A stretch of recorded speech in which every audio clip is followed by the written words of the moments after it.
Una vez te llenas de ideas con un buen brainstorming sin límites, porque los brainstormings no pueden tener límite, empiezas a poner sobre papel aquellas ideas que te han llamado más la atención.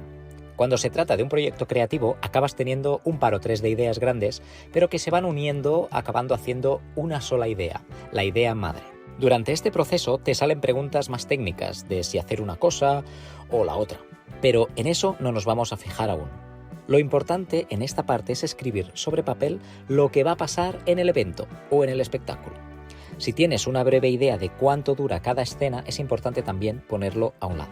Resumiendo, después del brainstorming viene el storyline, un documento donde se especifica qué va a pasar en cada momento con sus titulares y sus pequeñas descripciones.